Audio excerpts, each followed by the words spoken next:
2020年唯一一部漫威电影原地铺盖，甚至超越了 X 战警黑凤凰。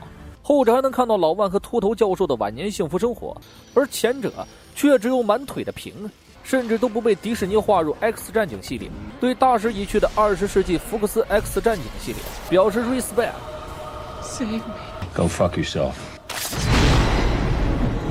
新变种人高迪也只能看看安雅泰勒乔伊小姐姐了。埃塞克斯公司贯穿了 X 战警新史时间线，他们改造过狼叔，改造过狼叔的女儿劳拉，哪怕是小贱贱都遭过毒手。瑞耶斯博士是埃塞克斯公司的员工，平日负责培养变种人，然后将他们训练成为杀手，为埃塞克斯公司效力，对外宣称却是治疗机构。今天医院接了个新病人，女孩叫丹尼，是本土夏彦族，居留地遭到了灭顶之灾，她幸免于难，被送到了医院。丹尼脑中只有零零散散的回忆，仿佛有一头庞然大物袭击了家乡，父亲为了拯救他人而牺牲，在被追杀的路上失足摔晕，回忆戛然而止。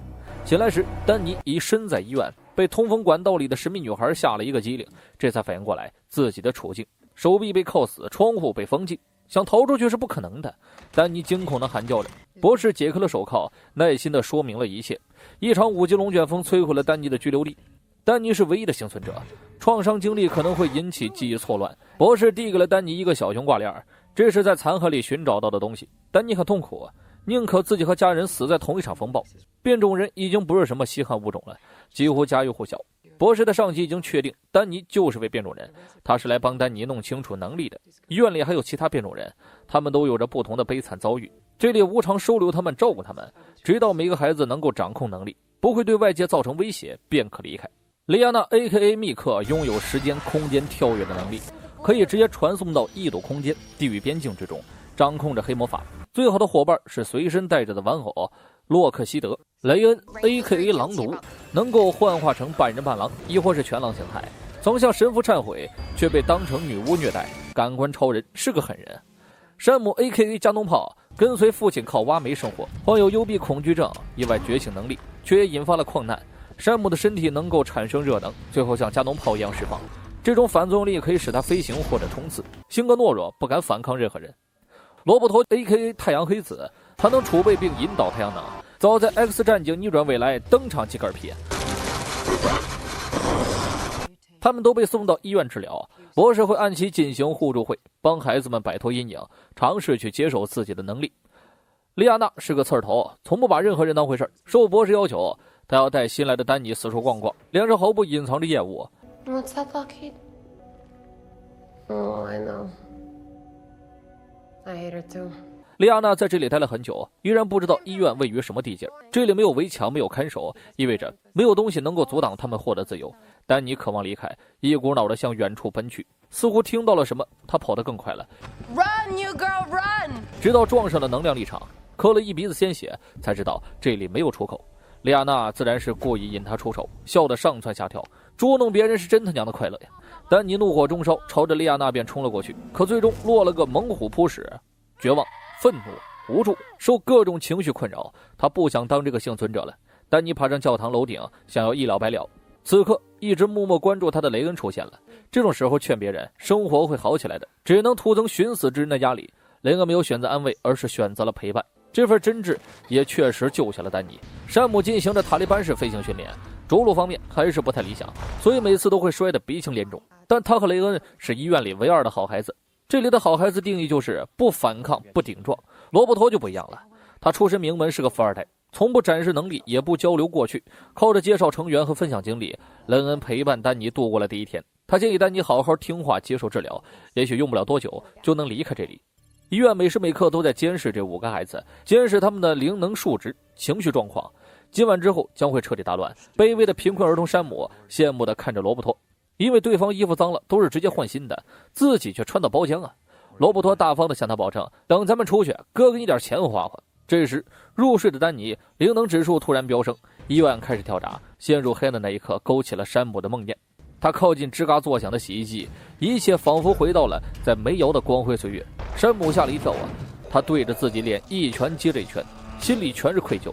次日在女澡堂子里，丹尼看到了雷恩后背的伤疤，下意识地询问起了由来，却没想到平日温顺的二哈转身就走，根本不想谈及过去。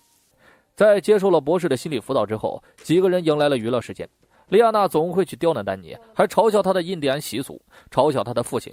山姆好心劝解，只是今天的丹尼有点不一样，他开始反抗恶势力，还一把夺过了洛克希德。两个人准备劈一下，可莉亚娜理亏，美名其曰帮丹尼觉醒一下能力，说着就掏出了40米长的魂刃。好在博士及时用立场阻止了他，但两人逃不了禁闭惩罚。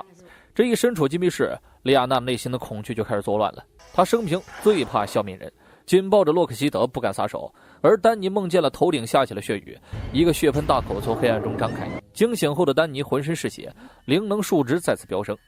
博士准备为他抽血化验一下，这也许就是能力觉醒的预兆。新变种人大多都是忽然觉醒能力，难免会造成意外伤害，所以在医院隔离是一件很重要的步骤。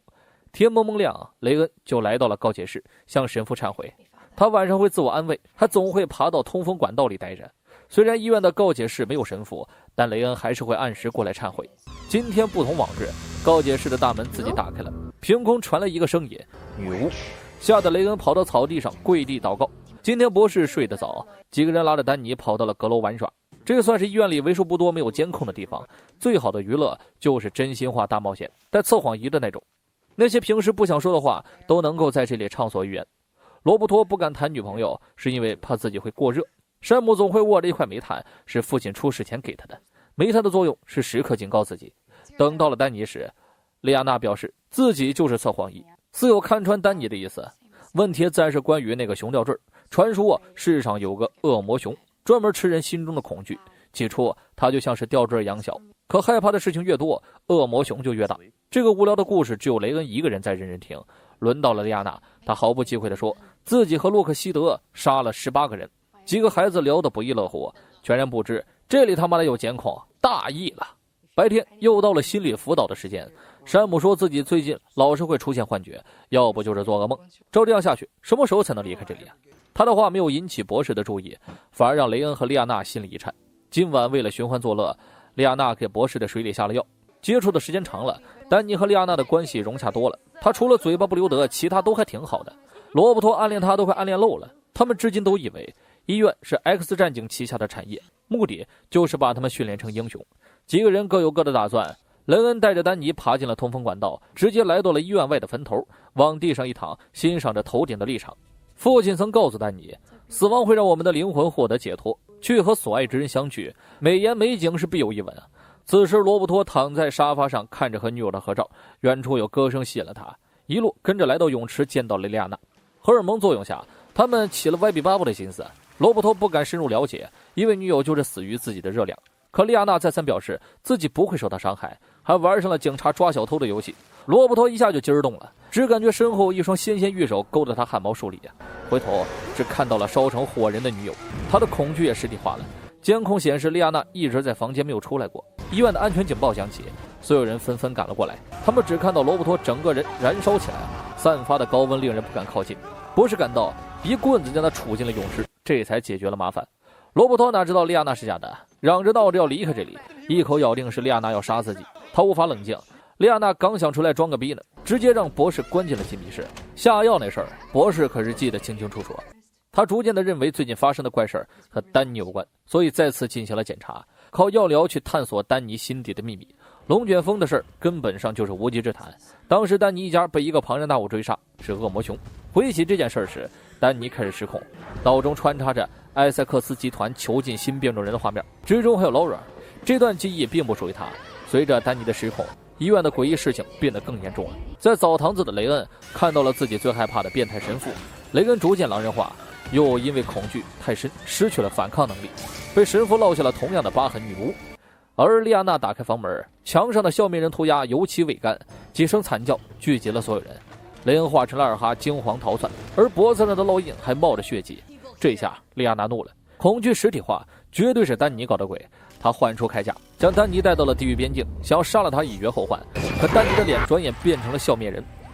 莉亚娜惊慌失措的一瞬间，被博士注入了镇定剂。洛克希德也被丢到了走廊里。为了找莉亚娜求和，丹尼带着洛克希德过来主动道歉，毕竟能力初觉醒怪不了丹尼。与此同时，博士把丹尼的事上报给了埃塞克斯公司，领导的回答是诛杀。此时丹尼还在安慰雷恩，他想起了穿插的记忆，觉得现在待的地方根本不是医院，更像是一个中转站，最终都会去那个地方被人做实验。为了弄清楚更多的事情，丹尼又一次接受了博士的治疗。他想要带着雷恩逃出去，丹尼被推进了手术室。雷恩越想越不放心，他跟伙伴们说了丹尼的猜测，可是几个人都听到了诡异的歌声，循声找去。莉亚娜看到了自己小时候最痛苦的记忆，消灭人直接击溃了莉亚娜的意志，哪怕是山姆在前保护她也没有用，莉亚娜害怕的不行。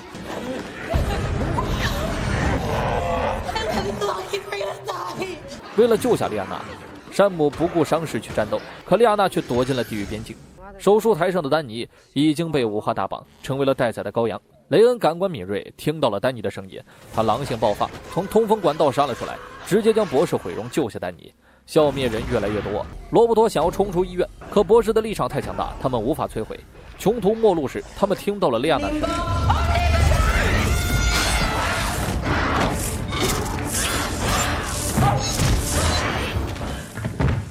几个孩子一起逃到了博士的办公室，想办法关闭立场。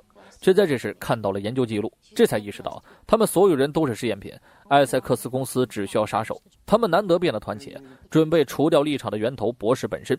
有雷恩的感官在，博士根本逃不了。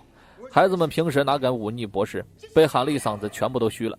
立场将他们团团包围，丹尼知道自己必死无疑，他选择让恶魔熊再度实体化，汤吃一口，博士破开，立场也随之解除。可他用力过猛，把自己困在了噩梦当中。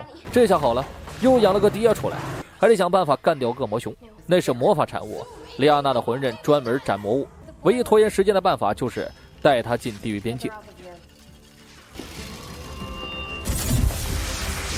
That thing will kill you. He's right, it's magic. So am I. 洛克希德也随之化成紫色小龙。本片唯一可以称之为战斗的场景，经费女王有点强。Holy shit! I'm gonna marry that girl. 山姆也加入了战斗，恶魔熊只想杀死丹尼，丹尼在哪儿他就在哪儿。山姆本身就有伤，干掉一颗獠牙后便失去了战斗力，唯有莉亚娜还在坚强，可她终究只是一个人。